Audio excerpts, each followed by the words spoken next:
welcome to the We Are podcast. I'm Jared Berger. This is my co-host Cory Giger, and we are here to talk to you today about Penn State's opening game victory over Wisconsin. 16-10, man. Jared, this is huge.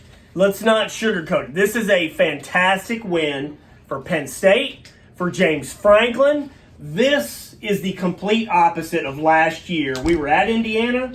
That was devastating the way that happened. Now, you win this game. What can this do for the season, man? I mean, this is huge. Obviously, it's a Big Ten. They're 1-0 in the conference already, which is great. Hot start for them. But this is the confidence builder that they need. You know, you lose it close to Indiana last year, it's demoralizing. You lose Noah Cain, you've already lost Journey Brown, and you're just done. But now, they went into a hostile environment. Camp Randall was loud. It's exactly what Penn State needed, and at the right time, as they get now prepared for Ball State. And you know what? Here's what's interesting. Just like in baseball, you're a pitcher, you're out there. You don't have your best stuff. This was not a great game by Penn State. We're going to go through some things. A lot of problems. This was 0-0 at the half, man. This was brutal. This was brutal to watch for the first half. Seriously, first Big Ten game that was scoreless at the half in 7 years. So Penn State's defense played really well. The offense did not. The offense had one first down in the first half, Jared. So we'll get to all that here as we go on. But the defense saved the day. The defense is the reason they won this game. Oh, the defense was huge. And obviously defense wins championships, number one. But just some of the adjustments that they made, Mertz for Wisconsin was just really out of sorts, especially in the second half. I thought he was a lot better than that. He was really subpar today. And that's the thing too, Cory, is that, and then in the red zone, right? They just kind of wilted. Yeah. And it was a bizarre mix of play calling and play execution because there were times that they looked like Penn State did last year when they were 0-5. Well, I'm so used to Wisconsin being fundamentally sound. I'm a huge college basketball fan. You expect Wisconsin fundamentally sound. They're just a school. They do everything right. They get inside the 10. They're fumbling the ball. They're messing up. They're making bad reads. It was just so weird. It didn't look like a Wisconsin program, the kind of mistakes that they made. No, and it was just really, really bizarre because they doubled Penn State's play total. Yeah. Which is absurd. Statistically, man, 29 first downs for Wisconsin and 10 points. If you look at just the box score and the yards and the plays and everything. Let's do that. If you looked at the box score, what would you think the final score of this game would have been? 37-30 because it was That's nice. But no, I mean, just the way that, they dominated time of possession, and Penn State's defense, I'm sure, is still gasping for air. Yeah, 95 plays. They were on the field for 95 plays. If you looked at the box, I would have said, I would have thought Wisconsin won this game like 27-13 if you looked at the box score. Penn State 11 first downs, 50 yards rushing, 1 first down in the first half. And again, we'll get to the offense, but I do want to focus on the defense because Arnold Ebiketie, the transfer from Temple, big game. Jair Brown had a big interception at the end. Jaquan Brisker, every 10 or 15 minutes, Jared, he was down on the ground. I've never seen a player be down on the ground and have to be helped off the field, removed from the game 3 different times. And yet he comes up with a huge interception at the end. Huge. And he seemed like when he was healthy and on the field, he was in every play. And that's why he's a Pro Football Focus All-American. Right, that's why he came back for his senior year for unfinished business, and it showed. He was a leader on the field, and I go back to the broadcast, and he goes up to the Penn State offense right after his interception, and I don't know what was said to Sean Clifford. I wish I knew that, but that's obviously personal between them. But it seemed like he was firing that offense up, saying, "Hey, I did my part. Our defense did our part for the entire game. Yeah. Now it's time for you to take control." And they went down and did it. All right. The offense really put a lot of pressure on the defense, and we'll give the defense a lot of credit and Brent Price. So good job to those guys. This was disappointing from a Penn State offensive standpoint. Look, I love offense. We have high expectations for what we think this offense can be with Mike Yurcich. They got shut out in the first half. It was bad. It was ugly. 43 yards, I think it was, in the first half total. 1 first down and no points. We just expected more. So then what do? This has been your typical James Franklin type of characteristic during his tenure. They make some adjustments in the second half. They come out. Boom, boom, boom. 83 yards, 4 plays, the big touchdown pass to Jahan Dotson. So whatever it is that went wrong in the first half, they figured it out at halftime. And James Franklin's always had teams that, like 2016, second half teams all the time. And And listen, good, bad, or indifferent, the second half is really when you should start watching a football game. The first half, obviously, you're still filling each other out. First couple plays are obviously scripted on both sides. Defenses, offenses are trying to feel each other and figure out what's going to happen, what the game's going to dictate. But they go into halftime and they make the adjustments they need, both offensively and defensively, and it pays off in a big, big way. Yeah, the deep throws saved them today. This offense was not great today. This offense had 11 first downs. But when you can hit Jahan Dotson on a deep throw, later you got Dotson again, which would have been a touchdown if Clifford didn't underthrow it. But still, they took their shots. When I go back to 2016, what I loved the most about Joe Moorhead is he let Trace McSorley fire away. Bombs away, baby. You got Chris Godwin making every 50-50 catch down there. Trace was excellent at those balls. And so we got away from that last year. Kirk Straka did not have Sean Clifford throwing the ball deep down the field. We just didn't see it. Really not a lot worked today. Noah Cain had one 34-yard run. But, Jared, the only thing that worked on offense was when they took those deep shots. But, look, that's what Mike Yurcich is. That's what he did with Mason Rudolph and James Washington at Oklahoma State. That's what he's going to do. No, and that was a great job of getting Jahan Dotson out in space because, I mean, when he gets in space, he is electric. He's a dangerous player, one of the most dangerous players in the Big Ten, in my opinion, and honestly, I think in the country too. And obviously, he comes back for more this year, and you know it showed. He was behind that secondary quite a bit. He spent more time behind that secondary, even when he wasn't getting the football, than Penn State did on offense in the first half. How did they lose him? The guy might be the best receiver in the Big Ten. He's wide open by 20 yards. That's the one guy you can't lose on the field. And as well as Wisconsin's defense was great for most of the day. If you're Paul Chryst, let's flip the script here. We're saying Penn State won this game because of about 4 plays.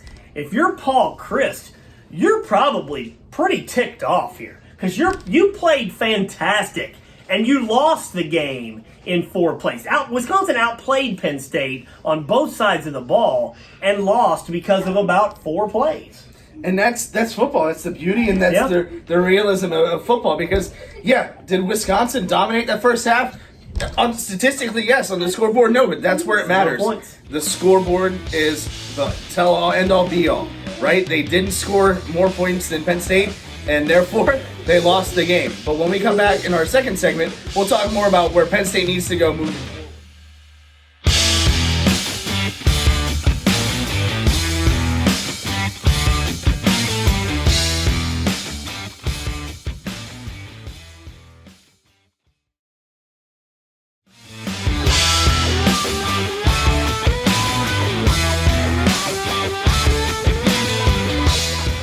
Segment of the We Are podcast and video on the DK Pittsburgh Sports Podcasting Network. This is our second segment, and like Penn State, we're going to make some second half adjustments. Yeah, right. And one of the biggest adjustments they did is they neutralized Jack Sanborn, Wisconsin linebacker, and that was a really big part of the second half. Well, look, they made the adjustments, which is something James Franklin's done well. What we need to ask ourselves is this. Okay, look, this was a fantastic win. Is this going to continue throughout the rest of the season? Like, yeah, Ball State. They're going to beat Ball State. But then Auburn, and you get into the Big Ten schedule. Because Penn State did not play great, Jared. Are we going to see significant improvement from week 1 to week 2 to week 3? Because they've got to play better. The defense was certainly good. What do you expect from the offense as they've kind of got a game under their belt? They've got to keep themselves on the field. We got to keep the Penn State defense on the sidelines, because obviously this game they did not do that. And they ended up victorious today, but a lot of times the defense bailed them out. We go back to complimentary football all the time, and Penn State just was not able to play complimentary football in the first half. Now they did, but they came out and they came out in the first series of the second half. For them, they touchdown, but then Wisconsin gets the ball right back, drives it down the field, touchdown for them. I'm going to give Mike Yurcich a C- here. Now, I thought this was going to be a pretty big offensive day for Penn State, and I do think this is going to be a big offensive season for Penn State because, again, the parts of this offense that make it work are you're going to take a lot of shots, you're going to go for home runs, and just like in Major League Baseball. Major League Baseball is fine if guys strike out 40% now as long as they hit a bunch of home runs. I think Mike Yurcich's system might be okay if Sean Clifford's not all that great and the offense isn't all that great for a while, as long as you can hit some 50 and 60-yard passes, because that is a way that. And look, here's the bottom line. Once you start hitting some of those 50, 60-yard passes, now the defense has to totally refocus what they're doing. Then you get the running game going a little bit. And it did open up a little bit for Noah Cain, who obviously Penn State missed desperately last year. He had some excellent plays. A big play to set up touchdown or field goal, I believe. He's a playmaker. And that's what they missed of Noah Cain last year. He was supposed to be the feature guy once Journey Brown went down, but gets hurt first series against Indiana. Thankfully, no injuries to report thus far. Of course, it's Penn State, it's Fort Knox, so if we ever hear about an injury again, that might not ever happen. But he played really well. They finally played that complementary football that they needed in the second half, and I think that was really the biggest factor in the game. Although, the second half loomed large with the kicking game. Oh, my goodness. Okay, so they lost last year at Indiana in crushing fashion, and that derailed that season. Can you imagine if they would have lost this game because of a missed extra point? When as soon as Jordan Stout missed that extra point and left it at 16-10, Wisconsin had two opportunities at that point. I mean, Penn State got a couple of interceptions. We thought the game might have been over when Brisker got the interception, but sure enough, Wisconsin got the ball right back. I think Penn State is really, really fortunate here, because if they lose that game 17-16 because of a missed extra point, those kids are flying back 1,000 miles from Madison, and they're pissed, man. But not only are they pissed, it's demoralizing, to take a word you used earlier. And again, I don't know if it was going to be the same as it was last year in Indiana, but it very well could have been. They've got to get that fixed. Right, and not only just the extra point, which is awful to begin with, but they missed a 23-yard chip shot too. Yep. And that's not characteristic of Jordan Stout. But one thing I think to note is that now that he's handling the punting and the kicking duties, obviously they're two different styles of kicking, right? So punting is a little bit different than kicking a field goal. So when they did have a punter, when they had Blake Gillikin, they didn't have all these missed field goal issues. It's one of the reasons you don't want your kicker doing absolutely everything. You got to have a little bit of versatility within your kickers. But they got out of this. They escaped. Indiana stole a win from Penn State last year. I think Penn State stole a win from Wisconsin this year. But the bottom line, no matter what, 1-0. That's it. That in sports, style points, all this stuff. Hey, scoreboard, 16-10. That's all that matters. Over the 12th ranked team in the country. On the road. Then a team that really, played pretty well statistically anyway. So that's where we are with this win, Jared, is they can feel great about it, but there are also a lot of teachable and coachable moments, because the best time to coach players, you know this, you've been a coach, is after you win. After you lose, everybody's in a different mindset. When you win a game and you come out of it with 8 coachable moments, that's when you can really start to learn. Right, when you can sit there and you say, hey, we won this game despite this and that and this and that, that's a good problem to have. Obviously, 1-0. You win the game. You win over a ranked team. And this is a signature win for James Franklin in this program. Based on everything we talked earlier this week, Cory and I did personally, about whether preseason rankings matter. Mm-hmm. Well, this is a signature win because of the rankings. They'll move up significantly. They were 19. They'll take 4 or 5 spots tomorrow. And no matter what happens to Wisconsin the rest of the season, that game, when they were the 19th team against the 12th ranked team and they beat them in their house in a raucous Camp Randall stadium, that's a big deal. All right, let me ask you this. I'm very curious about your thoughts and all the fans. They won. Okay, they won. But I want to ask you this. Was that a good football game to watch? Because this came up in one of our comments on DK Pittsburgh Sports. I said that was brutal to watch. And somebody said, you're crazy. That was a great game to watch. I'm like, wasn't a great game to watch. For me, that first half was terrible. I don't want to watch any football game ever at any level that's 0-0 at the half.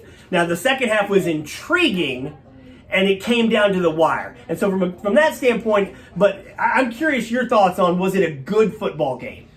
I think it depends on how you view the game, right? If you're analytical and you see, hey, listen, Sean Clifford's throwing off his back foot more often than he is. Yeah. Yeah, I think when I'm watching it, I'm seeing a little bit more fundamentals and just kind of seeing what is happening and why they're happening, I think it's a little bit more entertaining. I want to be looking entertained. for scores, I want to be entertained. Were you entertained by that game? I wasn't necessarily entertained, but I was very intrigued. And Right. not just because this is our job, but because there were just so many different layers. Like the Penn State offense was abysmal.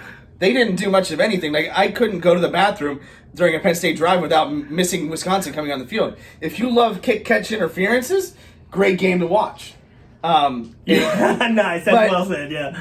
But and then they started getting explosive in the second half and really opened up the game and made it a little bit more fun and bearable to watch. My son kept bothering me to go out and throw the football with him all afternoon. I'll tell you this, that first half was terrible. That wasn't entertaining to me in the least. If it wasn't my job, I would have stopped watching that game and gone out and played football with my kid, which I did later on. But Jared, 0-0 at the half. I don't care what in the world happens. That is not entertaining football to me. Well, we couldn't have predicted that at all. Right. I don't think anybody had that prediction. But, it's a first game, and this is kind of the thing with playing a first conference game of the season in week one, right? And, you're opening up, you have to be on your A game, and neither team brought their A game, really. I think both defenses should be very happy about their performances. Obviously, Wisconsin's got a lot more to clean up than Penn State does defensively, but at the same time, if this game is played in week 7, week 8, week 9, right. I think it's a completely different ballgame. Yeah, and I thought all along Penn State would have won this game in week 2, 3, 4, or whatever. I picked them to lose, but here's the deal. I had Penn State going 9-3. Now this very much brings 10-2 to the table. We'll talk about Iowa here in a minute. I got them losing to Iowa. But you had 10-2 or 11-1? 11-1. You had 11-1. This keeps all of the goals on the table, and I don't think that can be overstated. Last year, when the refs stole the game from Penn State at Indiana, all the goals were gone. The goals were gone. You got 18 to 22-year-old kids battling through COVID and all this crap in their personal lives, and the goals were gone because the refs screwed Penn State on that 2-point conversion, and then Penn State had Ohio State the next week, and now they're 0-2, and then they didn't show up for Maryland, and now they're 0-3, and then 0-5. This is the opposite. Now, every goal that you had not only is in place, now up here, those kids are thinking, we absolutely can achieve those goals, because if you can go to Wisconsin and win, hey, regardless of how you look for a good bit of the game, you can achieve big things. And this is nothing against the action that Penn State's going to experience next week with Ball State, but Ball State, comparatively speaking, you're finally at home, 110,000, 107,000 people at Beaver Stadium. Penn State's going to come ready to go. Yeah. Ball State's not going to be able to handle that crowd. And the crowd was a big factor at this game. And I think one of the coolest things was the fact that the ESPN broadcast did focus on Jump Around, which was Fox. Fox, yes, you're right. It's still early in the season for me. I love Jump Around. That was great. But that was a really cool and unique experience. But, Zombie Nation at Beaver Stadium's just as good. Sweet Caroline. It's going to be great. It's great that the college traditions are finally back. You just pissed off everybody in Wisconsin saying that. Hey, listen, they're all the same. They're all great traditions. Nothing beats Virginia Tech and Blacksburg with Enter Sandman as a big time. That's your favorite? Mariano Rivera fan. I have to go to Enter Sandman. My favorite is Jump Around. So you're offending me by saying anything compared. I love Jump Around. I think that is as good as it gets. And I'm not the first person that you've offended in Altoona. Yeah, that's a good point. But when we come back for the third and final segment, we're going to talk about a little bit more about what happened around the Big Ten and around the country as well.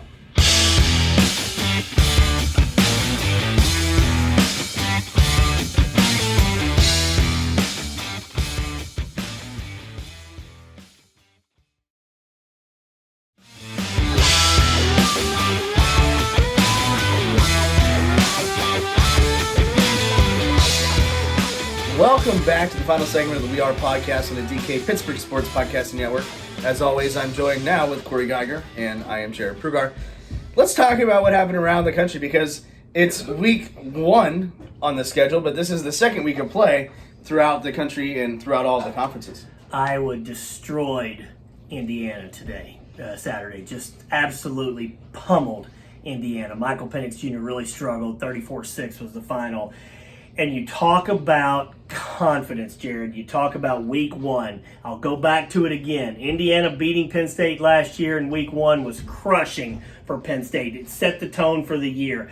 And then Indiana's looking to build off of its great year. What do? They come out and they get destroyed at Iowa. Penn State goes to Iowa mid-season, and I picked Iowa to win that game.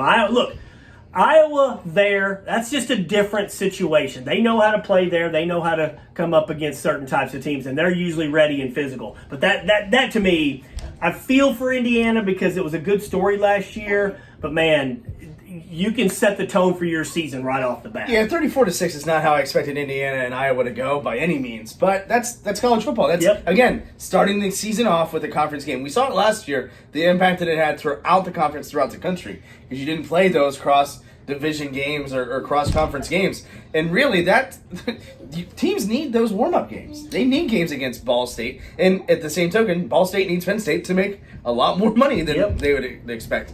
But, and that's not, I don't even think that's one of the more shocking. The score, obviously. But Penix is coming off an injury. Yeah. And it's always tough to come back and build that confidence that he had when he was playing at his peak last season. Yeah, I agree with that. And again, good job by Iowa. They're going to be ready. That's generally what they do. Ohio State, Minnesota the other day. Minnesota came out, and it was one of those things. Did Minnesota look all that great, or was Ohio State just kind of in the feeling out process? Because Ohio State does win that game 45-31, and C.J. Stroud really got it going later in the game. But look, that's what you get. When you have an Ohio State-Minnesota in week one, these teams feeling each other out. I really liked what I saw from the Buckeyes the second half of that game. They really opened it up, and they let Stroud just be Stroud, and it worked. And that's the same thing that Penn State did with Clifford and Dotson. They got him into open space, and obviously it worked out. But anytime that you're able to go into Minnesota and get a win against PJ Fleck coach team is good.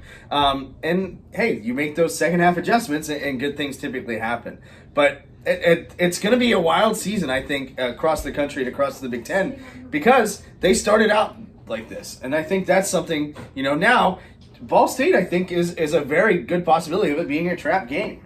Do you think so? I think that's interesting, because I think they beat the tar out of Ball State, to be honest with you. I think they come out, and I think they're going to be ready now. We talked about this a little bit earlier, about teachable moments. This was the win. But James Franklin and Mike Yurcich can really hammer down on, you did this wrong. You did this wrong. You did this wrong. You did this wrong. They did a lot of things wrong. Sean Clifford, though, did not turn the ball over. He managed the game, and he made the 3 or 4 throws that he had to make. So I think Ball State, look, it could be a trap game. You could be right. We've seen tough scenarios like that. He's right this week. Yeah. But I just think that there's the confidence that they're going to get from this game was exactly what they need. When you have to toe the line between confident and overconfident, because if you're overconfident and you're thinking ahead to Auburn, that's a sticky situation. I think you make a great point there. And again, that's why it probably is good that they didn't play all that well today. Those coaches can ride their tails all week. You think you're that good because you beat Wisconsin? You gave up 29 first downs.